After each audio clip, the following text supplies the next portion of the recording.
사랑하는 성도 여러분, 우리가 느헤미야서를 읽다 보게 되면 1장부터 6장까지는 총독 느헤미야가 중심 인물로 돼서 예루살렘 성벽이 회파되었는데 그 성문과 성문을 이렇게 재건하는 것이 중심으로 돼요. 숱한 어려운 가운데 느헤미야를 통하여서 성전이 재건되고 있는 것을 볼 수 있습니다.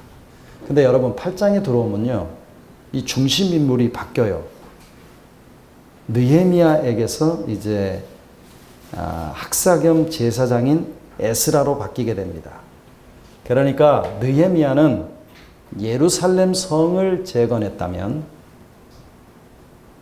에스라는 허물어진 심령을 재건했습니다.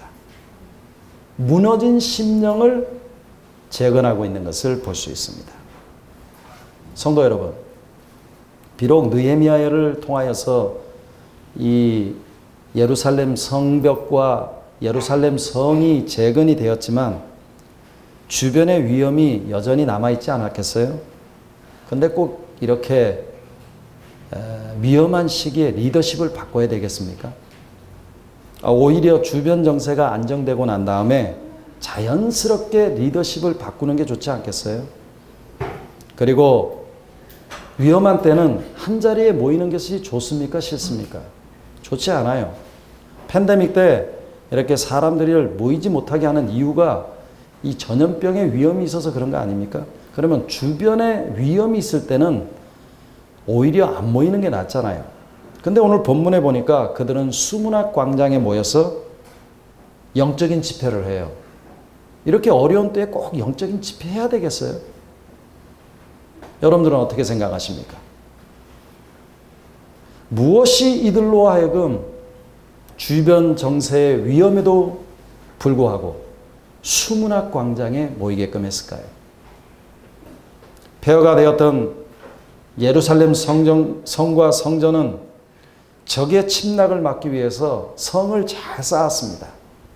근데 그 성 안에 있는 이스라엘 백성들의 심령의 부흥이 없이는, 그러니까 영적인 재건과 하나님 부흥이 없이는 이스라엘이 건재하다라고 얘기할 수 있을까요?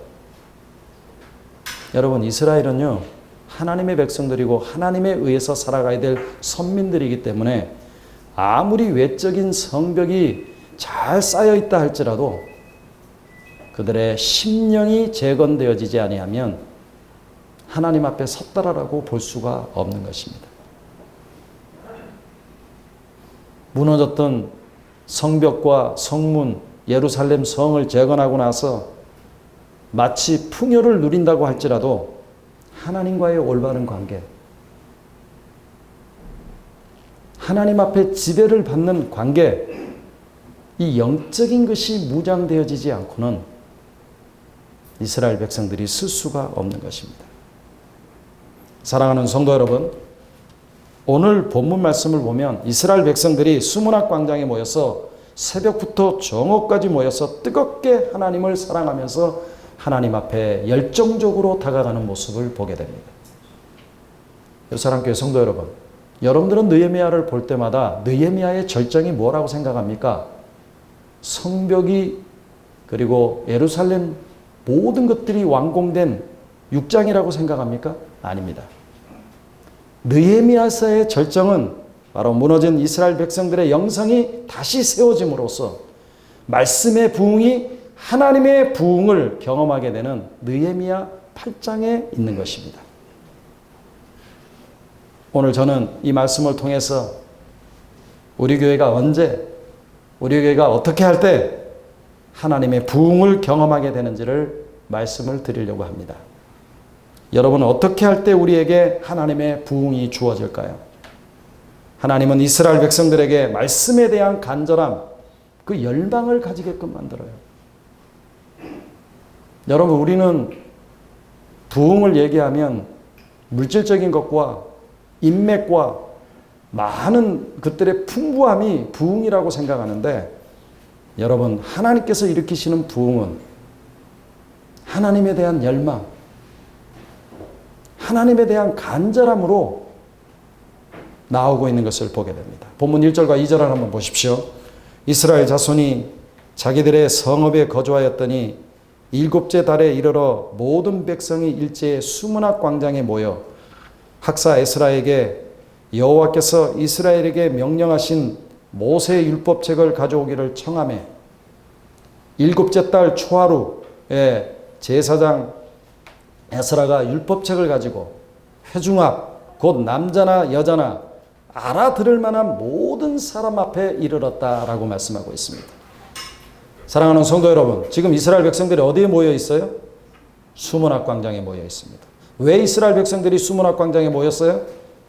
다시 무너진 성벽을 재건하기 위해서 모인 겁니까? 증축하기 위해서 모인 거예요? 그들은 지금 무너진 성벽을 건축하기 위해서 모인 것이 아닙니다.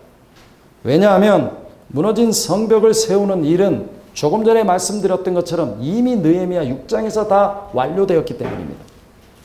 그러면 이스라엘 백성들은 무엇 때문에 일제히 수문학 광장에 모였습니까? 그들은 무너졌던 성벽을 다 세웠지만 영적으로 무너져 있는 자신의 마음은 세우지 못했기 때문에 하나님의 광장에 모인 겁니다.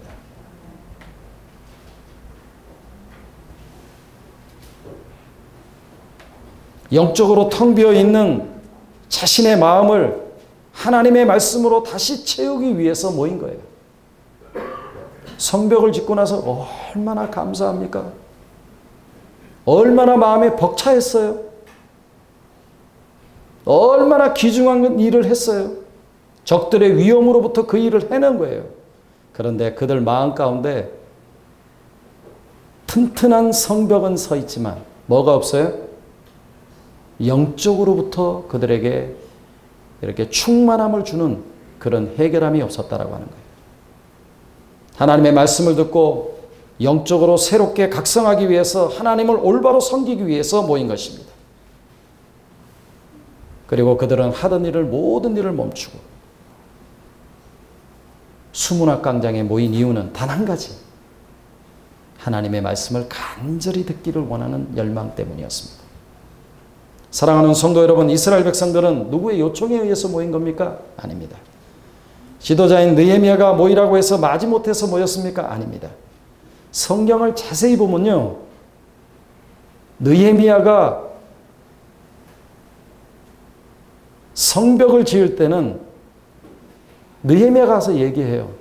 그런데 수문학 광장에 모이자라고 얘기할 때는 이스라엘 백성들이 자발적으로 요구에 의해서 모였습니다. 성도 여러분, 교회 지도자가 하라고 하니까 성도들이 마지못해서 하는 교회는 말씀으로 부응하지 못하는 교회입니다.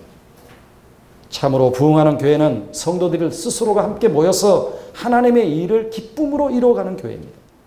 성도들이 자발적으로 하나님의 말씀을 듣기를 원해서 갈급한 마음으로 모이는 교회가 영적으로 부응하는 교회요, 하나님이 원하시는 교회입니다.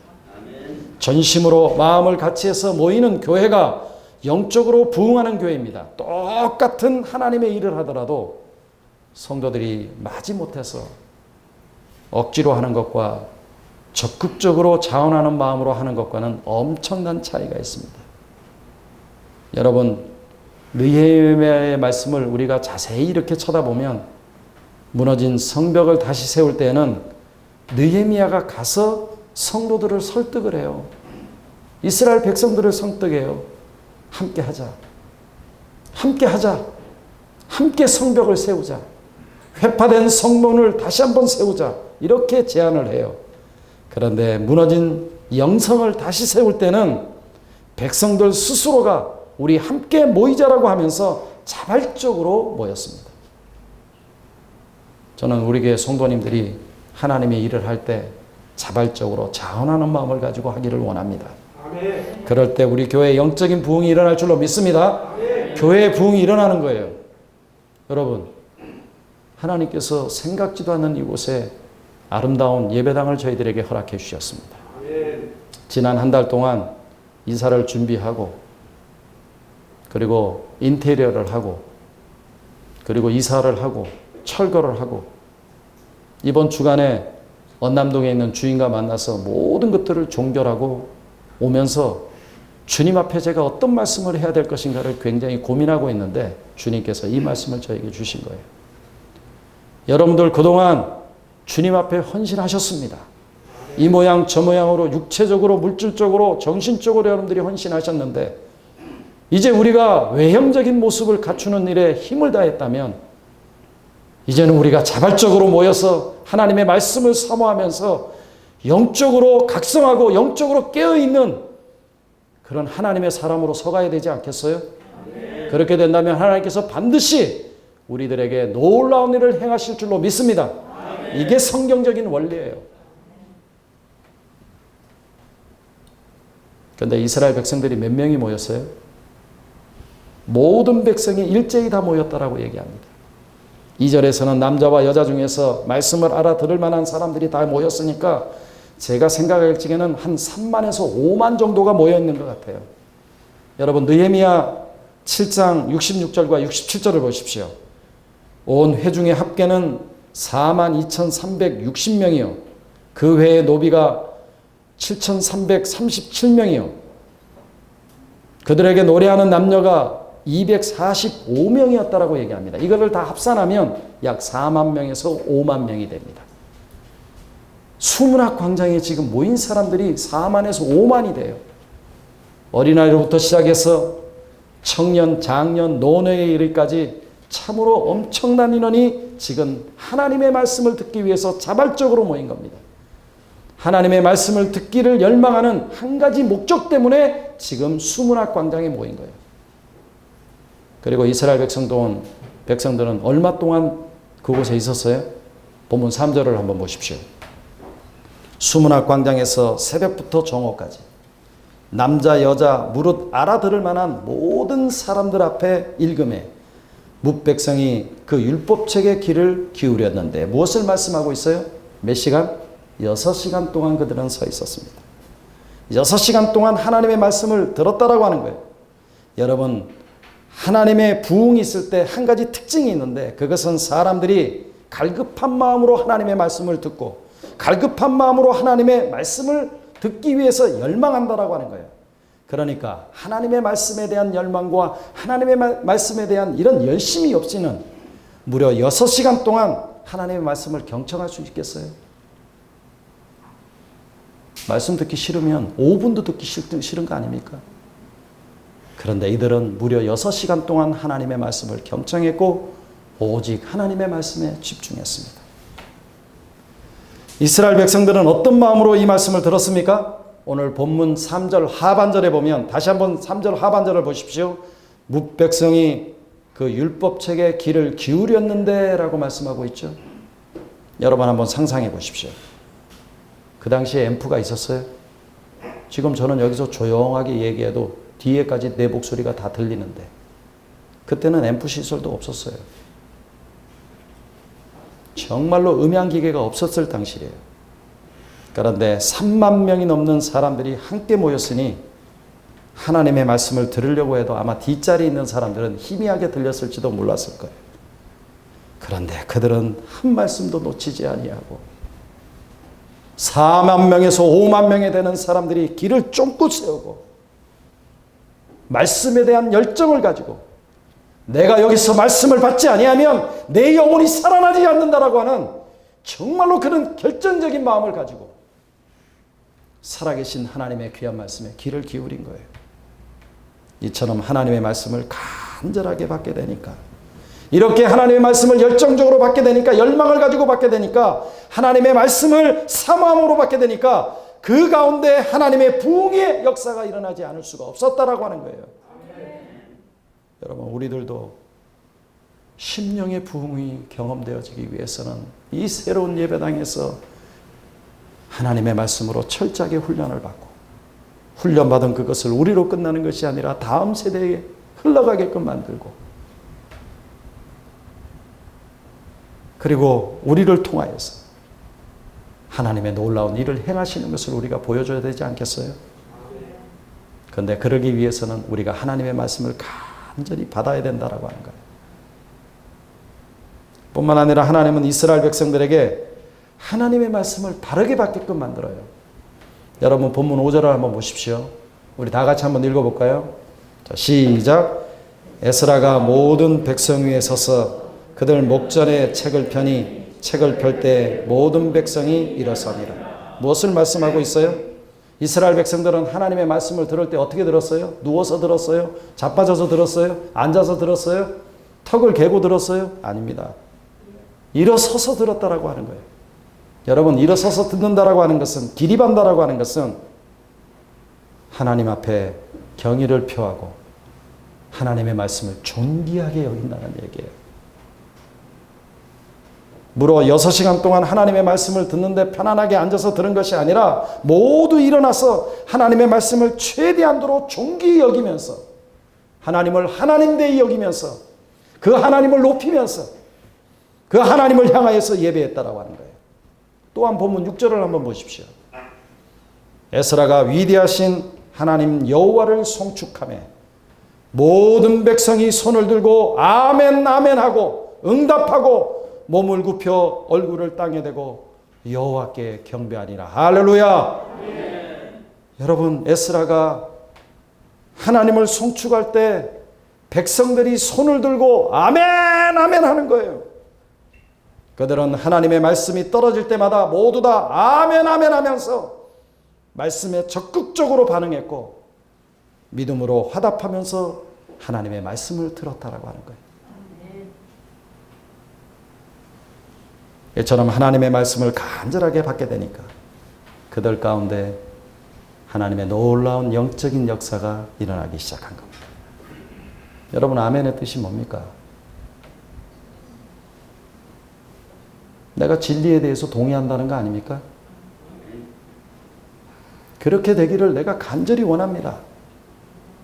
그러니까 여러분, 제가 설교 전에 여러분들에게 기도할 때 주님께서 저에게 마음을 주신 거예요. 올 1월 달부터 이 목사야, 너는 사람의 종이 아니라 하나님의 종이다. 하나님의 종은 사람의 목소리를 듣고 사람의 얼굴을 쳐다보는 게 아니라 너는 내 얼굴만 쳐다봐라. 너는 하나님의 종이기 때문에 하나님의 이야기만 해라. 예수 얘기만 하면 나머지는 내가 책임진다. 여러분, 저는 주의 종입니다. 그래서 여러분들에게 하나님의 말씀을 전할 수밖에 없고 저는 부족하고 연약하지만 살아있는 하나님의 말씀을 전하기 때문에 여러분들이 아멘으로 동의하고 여러분들이 아멘으로 나오는 거예요. 뿐만 아니라 오늘 본문에 보니까 몸을 굽혀 얼굴을 땅에 대고 여호와께 경배하였다라고 말씀하고 있어요. 이 말씀의 권위는 말씀하신 하나님께서 지금도 살아계셔서 그 말씀하신 대로 역사하기 때문에 하나님의 말씀의 권위가 있는 게 아니에요. 그렇기 때문에 그들은 하나님의 말씀의 권위 앞에 머리를 숙여서 경배할 수밖에 없어요. 왜? 일을 시작하신 하나님께서 일을 마치시고. 그러니까 성전 회파가 되고 나서 성전 건축을 하고 나서 처음부터 끝까지 하나님께서 역사하셨고 에스라 8장에 넘어와서 우리의 심령을 뒤집고 우리의 영적인 부분을 만지시는 분이 누구예요? 하나님이라는 얘기예요. 그러니까 하나님 앞에 어떻게 해요? 몸을 굽혀 얼굴을 땅에 대고 여호와 하나님 앞에 경배하지 않을 수밖에 없었다라고 하는 거예요. 여사랑교회 성도 여러분, 우리가 어떤 사람을 두고 말하기를 나는 그 사람을 믿는데 그분이 하시는 말씀을 도대체가 못 믿겠다라고 말하는 사람이 없는 줄로 압니다. 왜냐하면 그 사람의 인격은 하는 말의 여부에 따라서 달라질 수 있기 때문입니다. 어떤 사람들을 믿을 수가 없다면 그 사람 또한 인격적으로 믿을 수 없는 것 아닙니까? 그러나 우리 하나님은 진실하신 하나님이십니다. 그 진실하신 하나님을 믿는다면 아멘하는 여러분들이기를 바랍니다. 여러분, 하나님은요 한 번도 변개함이 없었어요. 우리가 삶을 살아갈 때 고난이 있어요. 그런데 그 고난은 믿지 않는 사람들이 보기에는 그것은 미신이고 그 고난은 우리에게 어려움으로 다가오지만 주님께서 우리에게 주시는 고난, 어려움은 우리를 사랑하기 때문에 주시는 거예요. 그래서 성경에서는 고난이 없으면 사생아라고 얘기하잖아요. 주님께서 우리에게 주시는 그 고난을 아멘하면서 받는 여러분들이 되어지기를 주의 이름으로 부탁을 드립니다. 사랑하는 성도 여러분, 하나님을 사랑하십니까? 하나님을 정말로 신뢰하십니까? 그러면 하나님이 하시는 말씀도 사랑하시기를 바랍니다. 하나님을 경외한다면 또한 하나님의 말씀을 경외하는 여러분들이 되어지기를 바랍니다. 하나님을 믿으면서도 하나님 하신 말씀 앞에 한 번도 무릎을 꿇어본 적이 없다면 내가 진정한 하나님의 자녀인가를 한번 의심 한번 해봐야 돼요. 하나님의 말씀을 들으면서도 하나님 말씀에 대한 복종이 없는 사람은 진정한 성도라고 말할 수 없을 것입니다. 왜냐하면 하나님을 믿는데 하나님이 하신 말씀을 못 믿는다라고 하는 결론에 우리가 도달하기 때문입니다. 사랑교회 성도 여러분, 여러분들 오늘 왜 이곳에 모이셨어요? 하나님의 말씀을 듣기 위함인 줄로 믿습니다. 아울러 하나님을 경외하는 줄로 믿습니다. 지금 여러분들 나오셔서 좋은 강의나 도덕이나 교훈이나 철학 이야기가 아니라 바로 우리에게 생명을 주신 하나님의 말씀을 듣기 위함인 줄로 믿습니다. 그런다면 하나님의 말씀의 권위를 인정하시고 그 말씀대로 살아가는 결단이 여러분들에게 있기를 주의 이름으로 부탁을 드립니다. 마틴 루터나 칼빈이나 종교개혁이나 부흥운동의 출발점은 바로 이 말씀의 권위를 인정하고 그 말씀이 원하는 대로 돌아갔을 때 시작되었던 것입니다. 사랑하는 성도 여러분, 이 말씀의 권세는 우리의 영혼을 소생시키십니다. 이 말씀의 권세는 우리의 영혼을 살립니다. 이 말씀의 권세가 우리의 죽어있는 영혼을 살리고 우리로 하여금 영적으로 화답하며 믿음으로 나아가게끔 만드는 겁니다. 여러분, 이 말씀의 권세가 우리를 변화시키는 능력이 있어요. 말씀 앞에서 자신을 깨트리며 굴복하는 것이야말로 진정한 말씀의 부흥, 영적인 부흥인 것입니다. 사랑하는 성도 여러분, 오늘 본문에 나타난 하나님의 마음이 뭡니까? 오늘 본문에 나타난 하나님의 심정이 뭡니까? 하나님은 하나님의 부흥을 사모하는 백성들과 함께하기를 원해요. 하나님은 말씀의 부흥에 동참하는 하나님의 자녀들을 무척 기뻐하시면서 도와주시기를 원합니다. 하나님은 이스라엘 백성들이 말씀을 통해서 심령의 변화가 있기를 원하시는 것이 우리 하나님의 마음입니다. 말씀을 통해서 영적인 변화가 일어나기를 원하시는 것이 우리 하나님의 마음입니다. 여러분, 우리 하나님은 변함이 없는 분이에요. 하나님은 1.1획도 변함없는 하나님의 말씀을 통해서 하나님의 역사를 이루어 가시는 전능하신 하나님이십니다. 성도 여러분, 오직 하나님만이 우리를 변화시킬 수 있어요. 오직 하나님만이 사람을 변화시킬 수 있는 신적인 능력을 가지고 있습니다. 오직 하나님의 말씀만이 무너진 우리의 심령을 새롭게 할 수 있고 하나님의 말씀만이 완악해진 우리의 심령을 새롭게 할 수 있는 것입니다. 성도 여러분, 부흥은 말씀입니다. 부흥은 하나님의 말씀입니다. 부흥은 세상의 말이 아니라 하나님의 말씀을 통해서 일어납니다. 하나님이 주시는 부흥은 어떤 인간적인 부흥이 아닙니다. 하나님이 주시는 부흥은 사람의 마음을 얻어서 일어나는 부흥이 아닙니다. 하나님이 주시는 부흥은 세상의 말에 집중하는 것이 아니라 하나님의 말씀에 집중하게끔 만듭니다. 하나님의 부흥의 원동력은 변함없는 하나님의 말씀을 통해서 일어나는 겁니다. 여러분, 오늘 본문에 보면 이스라엘 백성들에게 하나님께서 주셨던 놀라운 축복들이 나와요. 그런데요, 이스라엘 백성들이 하나님 앞에 반응했던 내용들이 축복에 대한 내용들입니다. 하나님은 이스라엘 백성들에게 하나님의 말씀을 깨닫게 만들어요. 여러분, 본문 7절과 8절을 한번 보십시오. 예수아와 바니아와 세레바와 야민과 악굽과 샤부데와 호디아와 마세세아와 그리다와 아사라와 요사박과 하난과 불리아와 레이 사람들은 백성들이 제자리에 서 있는 동안 그들에게 율법을 깨닫게 하였는데 하나님의 율법책을 낭독하고 그 뜻을 해석하여 백성들에게 그 낭독하는 것을 깨닫게 하니, 무엇을 말씀하고 있어요? 진리에 대한 열정이 있으면 깨달음이 있어야 된다고 하는 거예요. 말씀에 대한 간절함이 있으면 영적인 깨달음이 있어야 된다는 얘기예요. 여러분, 말씀의 은혜 중에 깨달은 것이 가장 큰 은혜입니다. 에스라는 성경을 읽고 그것을 해석했고 해석한 말씀을 다시 듣고 말씀을 깨닫기 시작하는 거예요. 여러분, 요시아의 종교개혁도 성경에 나오는 수많은 종교개혁은 하나님의 말씀을 읽는 가운데 일어났어요.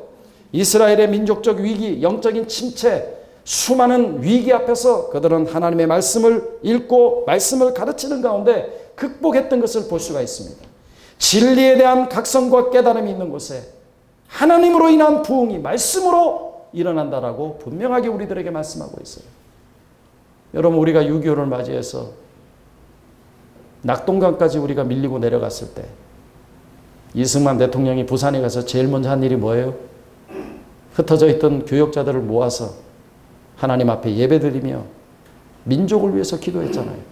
하나님 말씀을 듣고 하나님 말씀을 읽고 하나님 앞에 간절하게 붙잡고 기도하며 믿음으로 나아갔을 때 하나님께서 이 민족에게 놀라운 역사를 일으키지 않았습니까? 공산당의 말바불과 말에 들어가지 않도록 만들어줬고, 여러분, 이렇게 전쟁의 비참한 현실 가운데 세계사적인 역사를 봤을 때 대한민국 한강의 기적을 이룬 나라는 대한민국 외에는 없어요. 70년, 80년대에 지금 작고하신 우리 조용기 목사님이 내 영혼이 잘된 같이 범사가 잘되고 강건한 축복을 받는다라고 하는 놀라운 복음을 외치면서 주님 앞에 오기만 하면 쉼이 있습니다. 주님 앞에 오기만 하면 하나님께서 놀라운 일을 행하십니다. 그 단순한 복음 앞에 수많은 사람들이 굴복하고 주의 말씀을 듣고 나아갔을 때 하나님께서는 가정뿐만 아니라 교회뿐만 아니라 대한민국을 놀랍게 일으키는 역사를 일으켰다라고 하는 거예요. 그게 어디서부터 일어났어요? 말씀에 대한 깨달음이에요. 말씀을 깨닫고 나니까 이들에게 축복이 임하는데 어떤 축복이냐? 하나님은 백성들에게 애통하며 슬퍼하며 근심하게끔 만들어요. 여러분, 본문 9절을 한번 보십시오. 우리 다 같이 한번 읽어봅시다. 시작. 백성이 율법의 말씀을 듣고 우는지라. 총독 느헤미야와 학사겸 에스라가 백성을 가르치는 네이 사람들이 모든 백성에게 이르기를 오늘은 너희 하나님 여호와의 성일이니 슬퍼하지 말며 울지 마라. 무엇을 말씀하고 있어요? 본문 9절에 보니까 백성을 가리키는 레위 사람들이라고 나오고 있죠. 여기 레위 사람들이 누굽니까? 오늘 본문 7절과 8절에 나온 바로 그 사람들을 얘기하는 거예요. 그런데 여러분, 우리가 잘 아는 대로 오늘 본문에서 우리가 특이한 사실이 하나 있는데, 원래 제사장은 어떤 사람들이에요? 제사를 집례하는 사람들 아닙니까? 제사를 드리는 사람들이죠. 근데 오늘 본문에 보면 이 제사장들이 제사를 수종될 뿐만 아니라 뭘 하고 있어요? 하나님의 말씀을 가르치고 있는 거예요. 지금으로 얘기하면 누구예요? 주일학교 선생. 지금으로 얘기하면 누구예요? 성경교사. 교회에 있는 리더십들을 얘기하는 거예요. 여러분, 이미 구약시대에 하나님의 말씀의 중요성 때문에 하나님이 세우신 성경교사들의 중요성을 말씀하고 있다고 해요. 본문 9절을 다시 한번 보십시오. 백성이 율법의 말씀을 듣고 다 우는지라. 총독 느헤미야와 제사장 겸 학사 에스라와 백성을 가르치는 네이 사람들이 모든 백성에게 이르기를 오늘은 너희 하나님 여호와의 성일이니 슬퍼하지 말며 울지 말라. 하나님의 말씀이 좌우에 날쌘 것 같아서 그것이 심령을 쪼개니까 울며 주님 앞에 나아갈 수밖에 없는 거예요. 하나님의 말씀을 듣고 우는지라. 하나님의 말씀이 동의되지 않는데 울 수 있겠어요? 사랑하는 성도 여러분, 사도행전에서 보면 베드로가 하나님의 말씀을 증거하게 되죠. 예수 그리스도의 십자가 부활을 증거하게 됩니다. 그것을 듣던 모든 사람들이 선생들아 우리가 어찌할꼬 가슴을 휘협하면서 회개하고 나온 것을 보게 됩니다. 여러분, 우리가 하나님의 말씀을 대언할 때, 우리가 하나님의 말씀을 접할 때 말씀이 우리를 고발하고 말씀이 우리의 죄를 지적하고 말씀이 우리의 잘못을 들추어낼 때 말씀대로 살지 못한 나를 책망하지 않습니까? 그때 우리 어떻게 해야 되겠어요? 목이 곧아서야 되겠어요? 주님, 나는 죄인이로소이다. 여러분, 눈물은요, 우리의 어두운 영혼을 닦아준다라고 하는 거예요. 하나님의 말씀을 듣고 죄 때문에 눈물을 가리거나 그 은혜의 감격에서 눈물을 흘리는 것은 참으로 소중한 것 아니겠습니까? 여러분, 성경에도 보면 애통하는 자는 복이 있다라고 얘기했어요. 주님으로 말미암아 애통하는 자에게 복이 있어요. 여기서 애통은 내가 슬픈 일을 당하고 내가 괴로운 일을 당해서 애통하는 것이 아니라 내 마음 가운데 있어야 되실 예수 그리스도가 없을 때 예수님으로 인하여서 내 마음 가운데 애통이 일어나는 것을 얘기하는 거예요. 그러니까 내 마음 가운데 예수님으로 충만하고 예수님으로 가득하고 예수님을 증거하는 사람이 되었어야 되는데, 내 마음 가운데 이 예수님으로 충만할 때 찬양이 다른데, 기도할 때가 다른데, 내 마음 가운데 예수가 계시지 않아서 텁텁하고 그것 때문에 괴로워서 주님 앞에 애통하며 믿음으로 나아갈 때 주님께서 애통하는 자에게 복을 베푸시는 거예요. 우리의 심령에 계셔야 될 주님이 계시지 않는 것을 애통하는 자가 복이 있는 겁니다.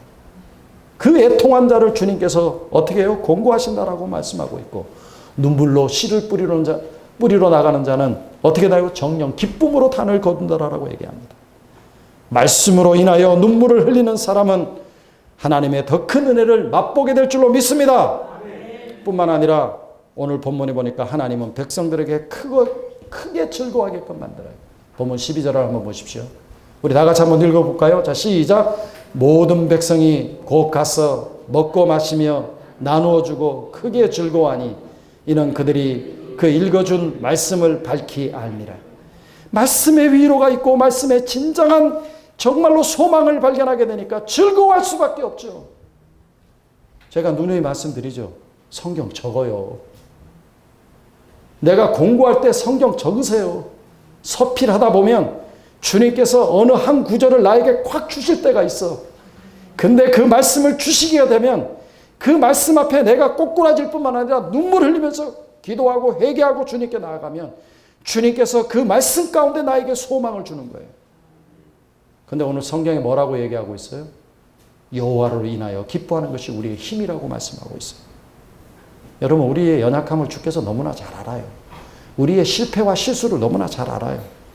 그런데 우리가 하나님을 바라보고 믿고 의지할 때 힘을 얻을 수 있고 소망과 용기를 가질 수 있는 것입니다. 하나님을 기뻐하는 것이 우리의 힘이 되고 하나님을 기뻐하는 것이 우리의 능력이 될 줄로 믿습니다. 사랑하는 성도 여러분, 우리를 바라볼 적에는 소망이 없지만 하나님을 바라볼 때는 소망이 있습니다. 우리가 하나님의 사랑과 그 능력을 의지함으로써 가지게 되는 그 기쁨을 끝까지 소유하는 여러분들이 되어지기를 주의 이름으로 축복합니다. 뿐만 아니라 오늘 본문에 보니까 이스라엘 백성들이 하나님의 말씀을 더 알기 위해서 주님께서 그들에게 열심을 줘요. 13절 한번 보십시오. 우리 다 같이 한번 읽어볼까요? 자, 시작. 이튼 조상들과 레위 사람들이 율법의 말씀을 밝히 알고자 하여 학사 에스라에게 모였어요. 뭘 말씀하고 있어요? 어제 분명히 말씀에 대한 부흥이 있는데 주의 말씀이 내 마음 가운데 와닿고 주의 말씀이 부딪히기 시작하니까 주의 말씀을 알면 알수록 어떻게 돼요? 부족함을 느끼는 거예요. 그러니까 더 알기 위해서 누구에게 와요? 학사 에스라에게 오는 거예요. 그러니까 여러분, 말씀은요 들으면서 나요. 제가 수요 예배 여러분들 많이 나오라고 광고하는 거 아니에요. 금요 예배 나와서 여러분들 기도하라고 자꾸 얘기하는 것은 다른 이유가 아니에요. 말씀은, 믿음은 들으면서 나고, 그리고 주님 앞에 그 말씀을 보여잡고 기도하면 하나님께서 놀라운 역사를 보여준다는 얘기예요. 이렇게 말씀에 충만하니까 이 사람들이 어떻게 되냐? 말씀을 행동으로 옮겨요. 본문 14절부터 18절까지 한번 보십시오. 우리 이거 한 번만 보고 읽고 한번 끝내도록 하겠습니다. 다 같이 한번 읽어봅시다. 시작. 율법에 기록된 바 통하여 명령하시기를 이스라엘 자손은 일곱째 달 절기 초막절에 거할지라 하였고, 또 일러스되 모든 백성 예루살렘에 공포하여 이르기를 너희는 산에 가서 감람나무 가지와 들감나무 가지와 화석류 나무 가지와 종려나무 가지와 기타 무성한 나무 가지를 가져다가 기록한 바를 따라 초막을 지어라 한지라.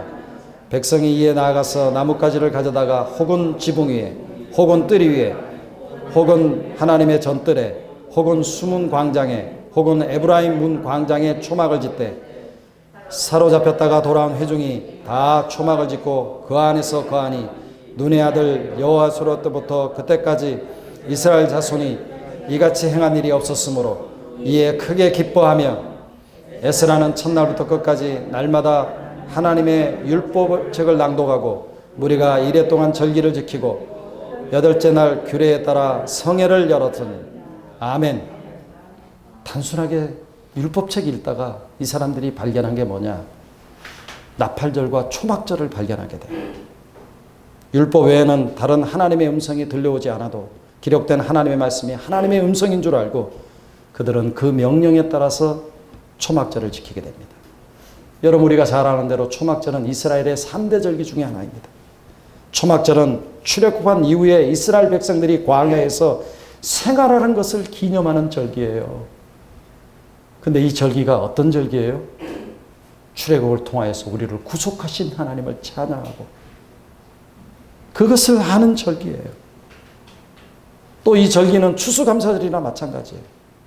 그런데 이스라엘 백성들이 이 절기를 지킵니다. 하나님의 구원을 생각하면서 조상들에게 임하였던 출애굽에 대해서 기억하면서 그 구원의 하나님, 능력의 하나님을 생각하면서 이 절기를 지키는 거예요. 사랑하는 성도 여러분, 이제 여러분들에게 저는 말씀을 마치려고 합니다. 17절을 다시 한번 보십시오. 사로잡혔다가 돌아온 회중이 다 초막을 짓고 그 안에 거하니 눈의 아들 여호수아 때로부터 그날까지 이스라엘 자손이 이같이 행한 일이 없었으므로 이에 크게 기뻐했다. 여러분, 크게 기뻐했다라고 하는 것은 우리의 내적인 놀라운 즐거움과 이 내적인 기쁨이 외적으로 드러난 것이 큰 기쁨이고 큰 즐거움 아닙니까? 그런데 이것은 하나님과의 바른 관계 속에서 이루어진다는 얘기예요. 이스라엘 백성들은 여호수아 이후에 첫 번째 맛보는 감격의 날이었습니다. 사랑하는 성도 여러분, 이곳에 와서 우리가 하나님의 놀라운 부흥의 때를 맞이하고 부흥을 선포하고 믿음으로 나아가야 되겠는데, 말씀의 부흥에는 하나님께서 이루시는 그 부흥의 원동력은 하나님의 말씀에 있다는 걸 알고 말씀 속에서 자신을 발견하고 또 말씀을 통해서 자신을 드리고 그것으로 인하여서 하나님이 주시는 기쁨이 회복되어지고 즐거움이 회복되어지는 여러분들이 되어지기를 주의 이름으로 축복합니다. 축복합니다. 기도하시겠습니다.